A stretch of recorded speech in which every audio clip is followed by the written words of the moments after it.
Bien chers enfants de Notre-Dame-des-Neiges, le mois dernier, nous avons approfondi le 4e commandement. Tu honoreras ton père et ta mère. Et chacun sait bien qu'il a encore de quoi faire, je pense, pour s'améliorer dans l'observance de ce commandement. Aujourd'hui, 5e commandement, tu ne tueras pas. Dans un premier temps, vous pourriez vous dire celui-là, je le fais bien, je le fais même très bien, je coche. Mais nous allons voir ensemble que ce n'est pas si sûr que cela et que ce commandement recouvre bien des choses. Voyons d'abord ce que dit l'écriture de ce commandement. C'est malheureusement très tôt que la Bible nous rapporte la triste histoire du premier meurtre. Vous vous souvenez sans doute que Dieu avait agréé le sacrifice d'Abel et que Caïn, son frère, était jaloux. Et Caïn n'a pas hésité à porter la main sur son frère. Dieu lui a rappelé le sacré de la vie en disant « Je demanderai compte du sang de chacun de vous.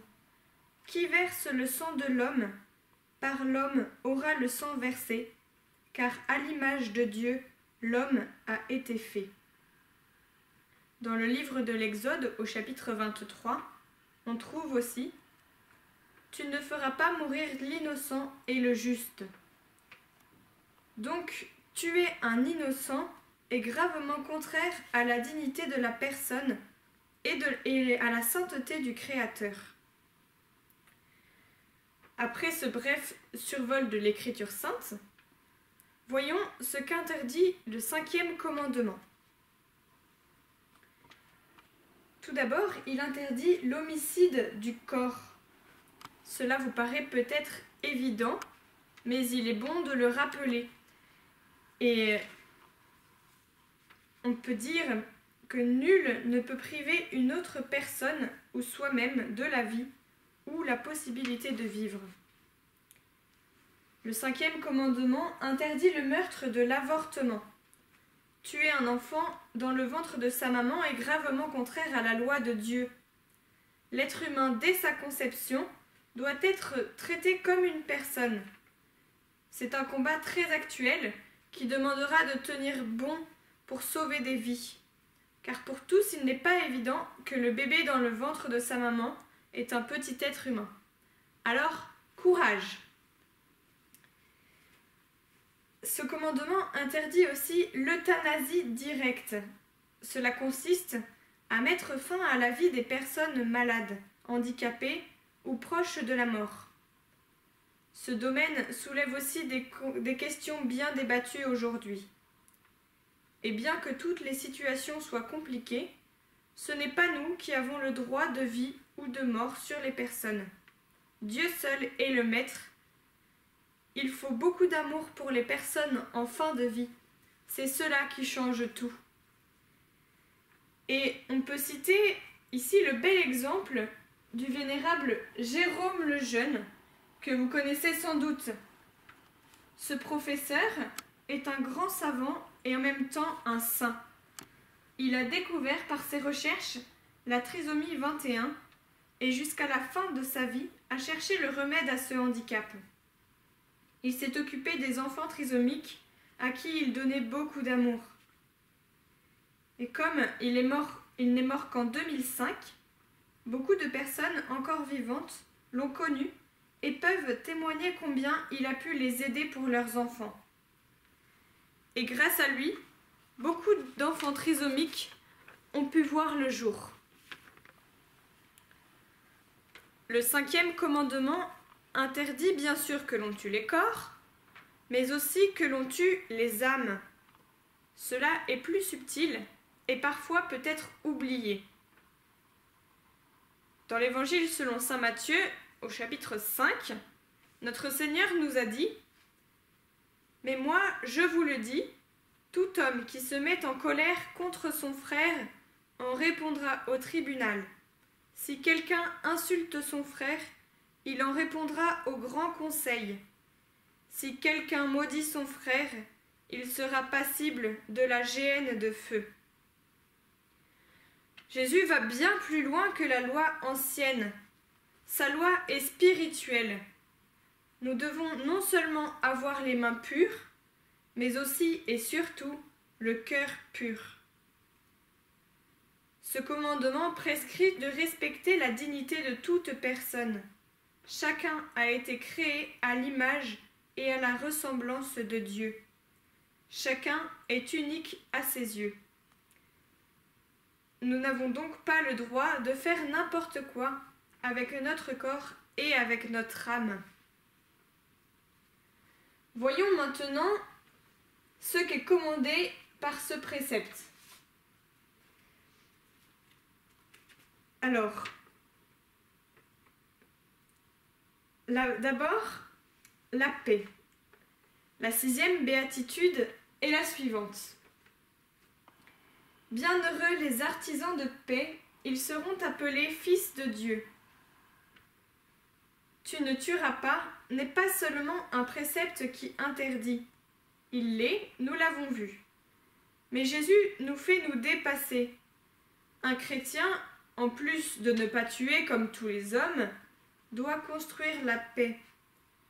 La paix n'est pas uniquement l'absence de guerre. La paix est un effet de la charité. L'image est le fruit de la paix. L'image est le fruit de la paix du Christ. La paix réclame une pratique assidue de la justice et de la fraternité. La paix terrestre est le fruit de la paix du Christ. C'est par sa mort sur la croix que le Christ nous a réconciliés avec Dieu et rassemblés dans l'unité. Et les chrétiens ont donc un rôle spécial pour bâtir la paix de par notre baptême, qui nous fait enfants de Dieu.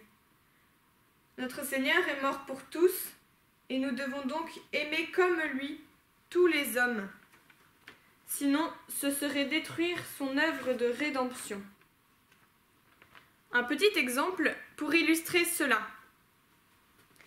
Pendant la Révolution, une femme soignait les blessés dans une ville assiégée. Et un jour, elle soigne un homme qui était des troupes ennemies. Et déjà, on peut noter sa générosité, car elle voit que c'est un ennemi et elle continue à le soigner. Et en plus, elle se rend compte, en remarquant sur lui la montre de son frère, que cet homme est le meurtrier de son frère. Et, acte héroïque, cette femme ne s'arrête pas de soigner cet homme et l'accompagne jusqu'à la mort. C'est remarquable. Et donc vous voyez, même lorsque cela semble impossible, il est possible de construire la paix. Et cette histoire illustre aussi un deuxième aspect que nous prescrit le 5e commandement, qui est le pardon. Demandons cette grâce de savoir pardonner et pensons que nous aussi, nous avons besoin d'être pardonnés, car nous ne sommes pas parfaits. Reprenons un exemple du temps de la Révolution. Vous connaissez peut-être le général Catlino. Et avant de partir à la bataille, il faisait prier ses troupes. Il faisait prier le Notre Père. Et lorsqu'ils arrivaient à la phrase « Pardonne-nous nos offenses comme nous pardonnons aussi », il les faisait s'arrêter et réaliser ce qu'il disait avant d'aller combattre. Enfin, le but du 5e commandement est de faire régner la loi de la charité. Pour que Jésus soit roi, il faut que dans tous les cœurs il n'y ait plus de haine, que la bienveillance et la douceur soient pratiquées en toutes choses. Tout le monde connaît la charité héroïque de la bienheureuse de Sainte Mère Teresa. Toute sa vie, elle l'a donnée au service des plus pauvres. Elle avait conscience de rencontrer Jésus en chacun de ces pauvres, et cela changeait tout. Elle comprenait que chaque personne est unique et irremplaçable, et dont la vie vaut la peine d'être vécue. Un jour, une personne qui la voit soigner un malade, écœurée, lui dit « Je ne ferai pas ça pour tout l'or du monde. » Et Mère Teresa lui répond alors: moi non plus, pour tout l'or du monde, je ne le ferai pas. Mais par amour pour Jésus, oui, je le fais. À Calcutta, elle ouvre un mouroir pour aider les mourants à passer vers la vie éternelle. Et l'un d'entre eux lui dira: toute ma vie, j'ai vécu comme un chien. Grâce à vous, je meurs comme un ange. Alors nous aussi, même si nous n'ouvrons pas de mouroir ou si nous n'allons pas jusqu'à Calcutta, posons des petits actes qui feront que l'amour remportera la victoire. Et bien, par exemple, je croise quelqu'un que j'ai plus de mal à aimer, et bien dans mon cœur, je demande au Seigneur de le bénir. Je peux poser aussi des petits actes cachés, des petites délicatesses, des petits services que Jésus seul verra et qui donneront la victoire à l'amour. Et désirons beaucoup ressembler aux saints qui ont accompli merveilleusement ce 5e commandement en triomphant de la haine par l'amour. Alors pour résumer, je voudrais vous citer un petit extrait du Yucat pour les enfants. Alors peut-être que certains d'entre vous connaissent. Il est très clair et très précis sur ce qu'il nous faut faire pour accomplir et observer ce 5e commandement. Alors tout simplement, je vous le lis. Je vous lis une partie. Nul ne peut priver une autre personne ou soi-même de la vie ou de la possibilité de vivre. Tout homme a une valeur infinie. Je n'ai pas le droit de haïr quelqu'un, de faire du mal à une personne ou de lui en vouloir à vie. Et plus loin, refuser d'aider quelqu'un qui est dans le besoin est aussi un péché contre le 5e commandement. C'est aussi péché de blesser quelqu'un en disant du mal de lui, en l'exploitant ou en le calomniant sur Internet. En revanche, tuer quelqu'un pour se défendre n'est pas une faute. Les soldats ou les policiers qui nous protègent contre les agresseurs ou des terroristes ne commettent pas de péché.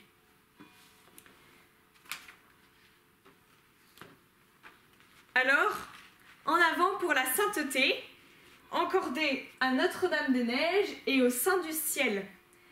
À présent, confions-leur notre grand désir de ressembler à Jésus. Ô Notre-Dame, nous nous confions en vous, en votre obédience bénie et en votre garde très spéciale. Aujourd'hui et chaque jour, nous vous confions nos âmes et nos corps. Nous vous confions tout notre espoir et toute notre consolation, toutes nos angoisses et nos misères, notre vie et la fin de notre vie, pour que par votre très sainte intercession et par vos mérites, toutes nos actions soient dirigées et disposées selon votre volonté et celle de votre Fils. Amen. Vénérable Jérôme le Jeune, priez pour nous. Sainte Mère Teresa, priez pour nous. Nos bons anges gardiens, priez, veillez sur nous. Bonne semaine et nous demandons ici à Saint-Pierre, à Notre-Dame-des-Neiges, de vous bénir.